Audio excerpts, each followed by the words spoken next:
શ્રી કૃષ્ણ. જો 10 વાગ્યા છે, અમારા ઘરે તો આજે રસોઈ બની ગઈ અને મમ્મી શું કરી રહી છે? મમ્મી શું કરી રહી છે અત્યારે? લસણ ખાડી મુઠિયા બનાવું છું. અમે લોકોએ સાંજની રસોઈ બી અત્યારથી તૈયાર કરી દીધી છે, તો સાંજે થોડી માથાકૂટ ના રહે. પછી વિચારવાનો બહુ જ કંટાળો આવતો હોય છે કે સાંજે શું બનાવી. આજે વહેલી વહેલી રસોઈ બની ગઈ છે, તો વિચાર્યું કે સાંજ માટે મુઠિયા મૂકી દઈએ. અને આજે અમારા મેળ બી નથી આવવાના. આજે બુધવાર છે, તો અમે લોકો જઈ રહ્યા છે ગણપતિના મંદિરે, અને બતાવીએ કે અમે કયા મંદિરે જઈએ છીએ. ચલો તમને બી મંદિરે લઈ જઈએ આજે અમે. જો જ્યારે અમે બહાર જતા હોઈએ ને મારી નજર હટે ને એટલે આ બીજા રસ્તે જ લઈ જવાનું હતું. પેલી બાજુ બ્રિજ ચડીને વસ્ત્રાપુર, અને આણે ઊંધી લઈ લીધી હિમાલયા. પણ તું મારું ગૂગલ મેપ છે. જ્યારે મારી નજર હટે ને ત્યારે આવું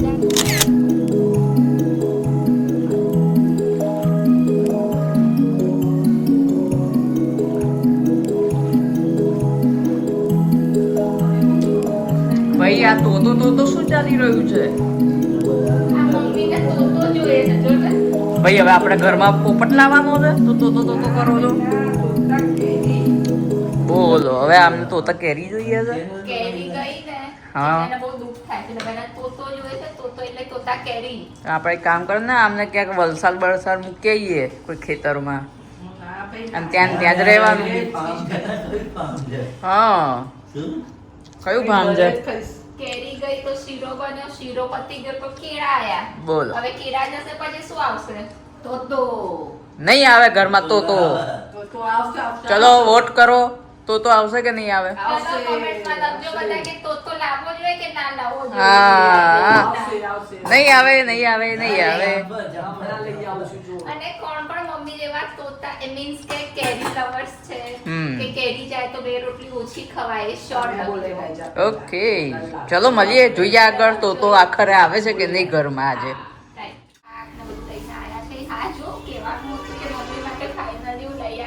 શું? અરે બાપ રે, ક્લોઝઅપ લેવાનો ભાઈ પોતાનો. પકડાય હાથમાં પકડાય. લો, ખુશ થાવ તમે. આઈ લવ યુ. વાહ વાહ.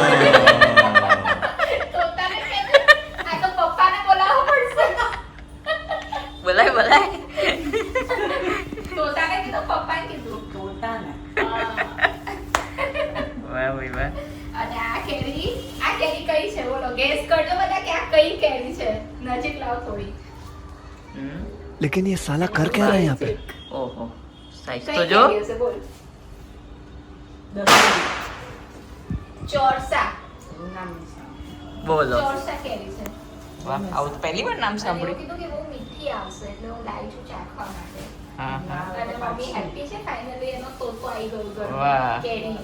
વાહ ભાઈ વાહ, એમની દીકરી આવી ગઈ નહીં? હા, સરસ. Yes. ફાઇનલી. ચલો હવે શાક ભરી લઈએ બધું. આ થેલીઓ અમને લોકોને નાનીએ સીવીને આપી છે સ્પેશિયલી શાક ભરવા માટે. બોલો. અને અમે આમાં શાક ભરીએ અને ફ્રેશ બી રહે છે આમાં. બધા બરાબર. શાક આમાં ભરીએ. સરસ. ચલો હવે બધું ગોઠવી લઈએ. ગોઠવી દો. ઓકે. પછી તું સવારે કઈ કહેતી હતી? હા, જો સવારે તો કેવું થયું હતું, મુઠિયા બનાવતા હતા તો મરચા વાટતી હતી ને તો એક બીજો ઉછળીને સીધો શું આંખ પડી છે નહીં મમ્મી? બહુ જ લાગ્યો. અહીંયા પાણી નાખ્યું, પછી બાથરૂમમાં જઈને પાણી નાખ્યું. બોલો. માણ આંખ સારી થઈ ને મારી. તો ધ્યાન રાખો ને. તો ઉછળીને આંખમાં. અને આવું થાય જ્યારે આપણે કંઈક વાટતા હોય તો સીધું આંખમાં જ આવે. ના પાડી છે કે આવું નહીં મમ્મી કરવાનું. હંમેશા કહેતી હોય કે મિક્સીમાં કરો, પણ મને મિક્સી લેતા ખાલી આવે. લસણ માટે જ ખલનો ઉપયોગ મિક્સી કરવાનો. લેતા જ બોલાવે એટલે હું ખલનું વાટી દઉં. હા. હવે કોઈ દિવસ ખલમાં નહીં વાટું. આમ કાન પકડો, આમ પકડો. ચલો કાન પકડો. હા. સોરી કે. હવે મિક્સીનો યુઝ કરવાનો હોય. હા. અને તમને બધાને બી કહેવાનું કંકોડા કે મિક્સીમાં મરચાં ક્રશ કરો. કંકોડા વૈયા છે. કંકોડાવી લાયા, એક દિવસ કઢી રોટલા બનાવીશું. બરાબર. ચલો બધા સરસ. આવજો કઢી રોટલા ખાવા. તમે બતાવજો તો બધા ખાશે. ચલો. ચલો તો પછી બ્લોગનો એન્ડ લઈએ.